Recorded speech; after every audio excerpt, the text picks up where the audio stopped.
There are two primary ways of communicating with beings of higher consciousness. One is through astral projection, where you leave your physical body and communicate to them in person. As much as I'd love to break into astral travel right now, we have to save that for later.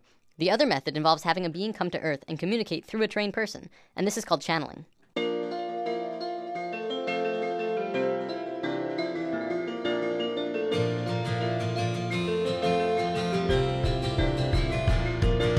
Channeling is a natural form of communication between humans and beings of higher consciousness, included but not limited to angelic beings, spirits of nature, non-physical entities, or even animals and pets.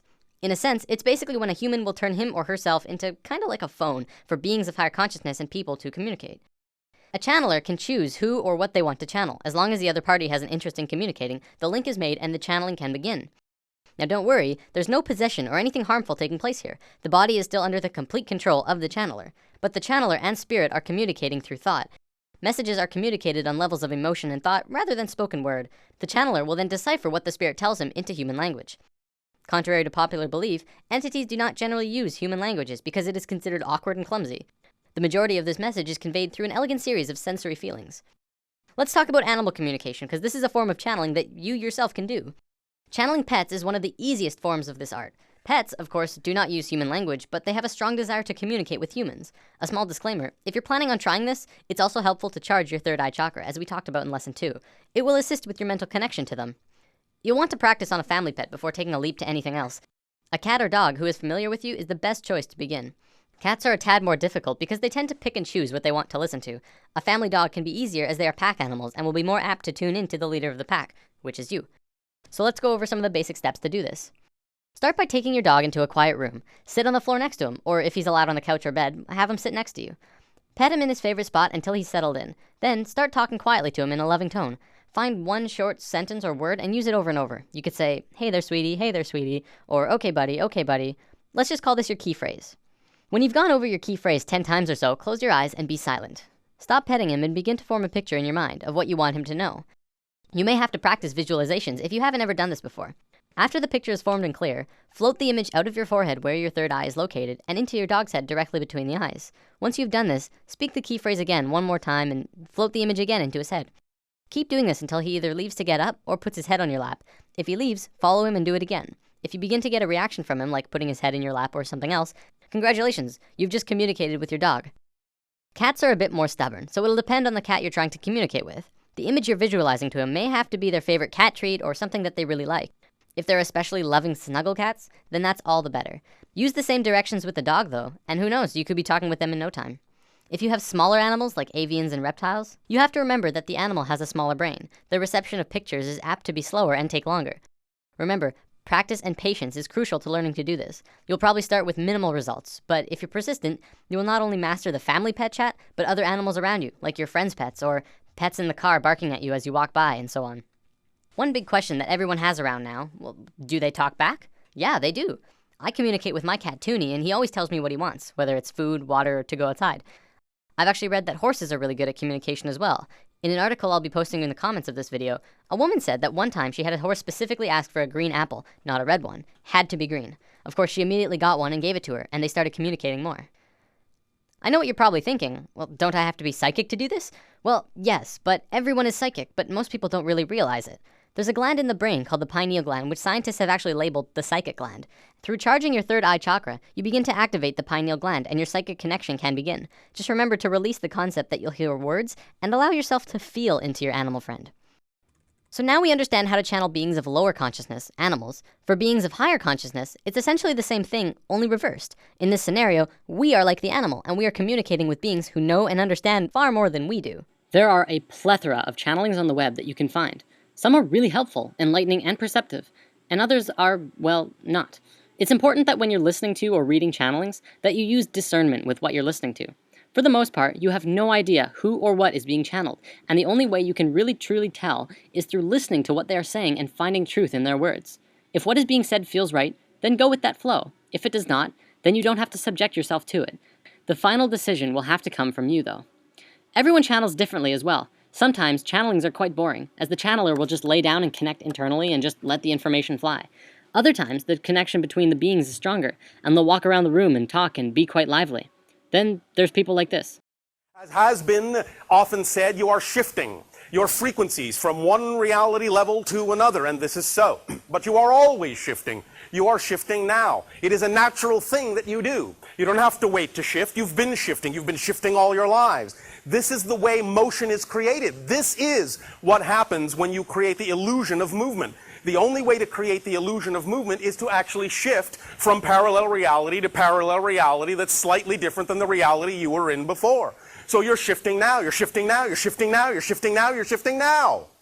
Through constantly shifting parallel realities. The idea is that you don't notice this so much because each new reality you shift to is very similar to the one you were existing in before.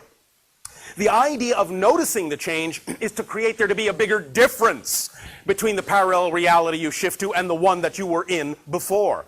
That's when you know you're shifting. That's when you reveal to yourselves that you're always constantly shifting, and that learning to shift is not something you have to do. You do it automatically. You do it by your own second nature. It is natural to you to shift. This is the nature of how reality works. This is the nature of how change exists. So the question is not, can you shift? The question is, what will you shift to? And how different will you allow the shift to be based on your definitions and your belief systems of what you believe is possible for you?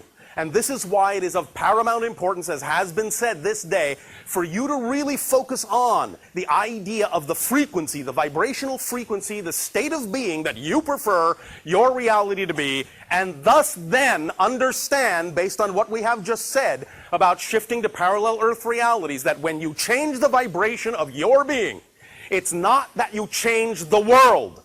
It's that you take yourself, you shift yourself to a parallel Earth already existing on the vibratory level you have created within yourself.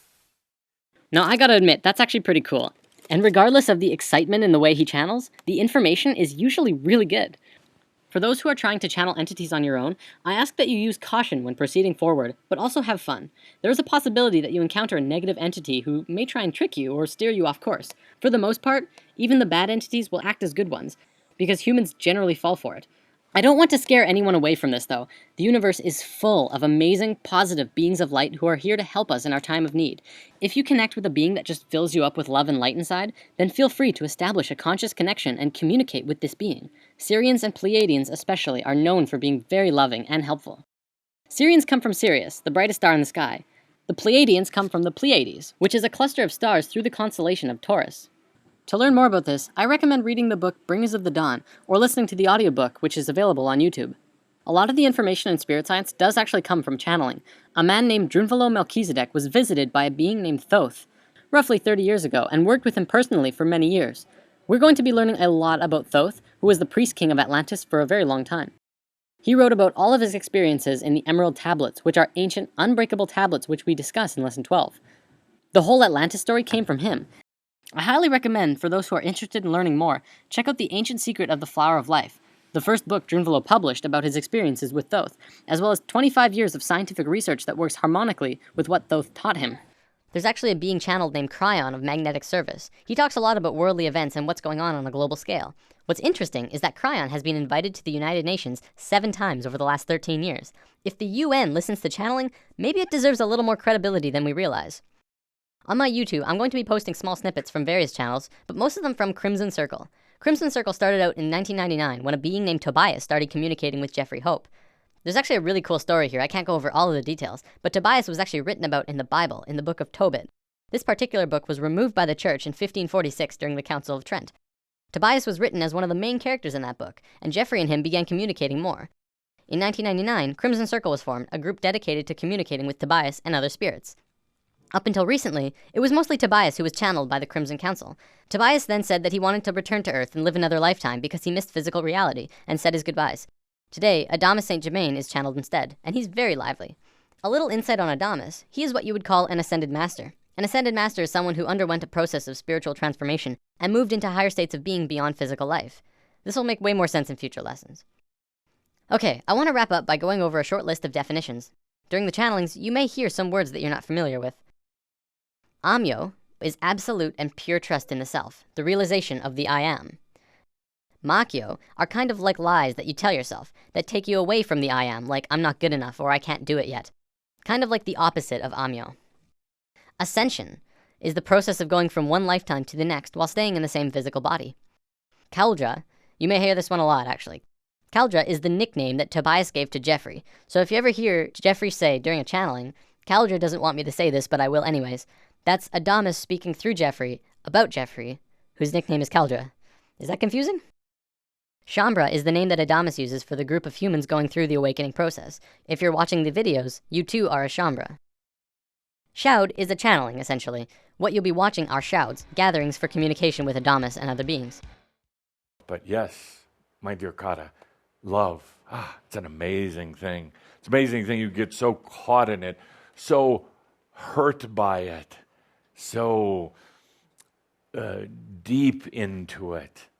But for the most part, very, very few humans know what it's like to love themselves. They tolerate themselves. They have an awkward relationship with themselves.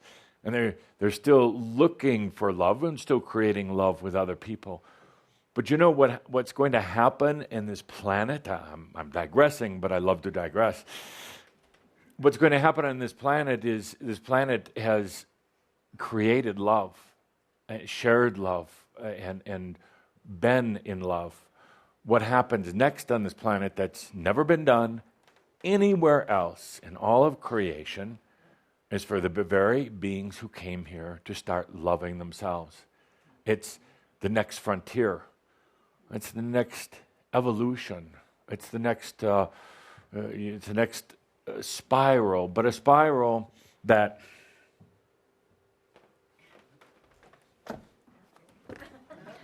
Oh my, no markers? Oh. not that I'm so demanding. Run, A Forrest, simple run. cup of coffee, a marker is all I need to keep me happy.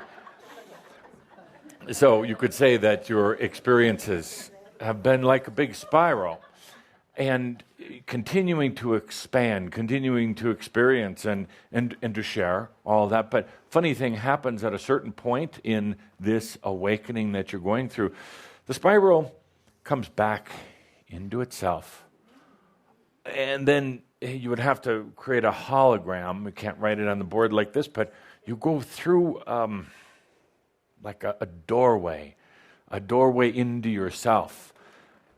And you're never going to be alone in there because you found yourself, but you have an intimate understanding of everything and everyone else when you fall in love with yourself. Well, that wraps this one up. Happy channeling!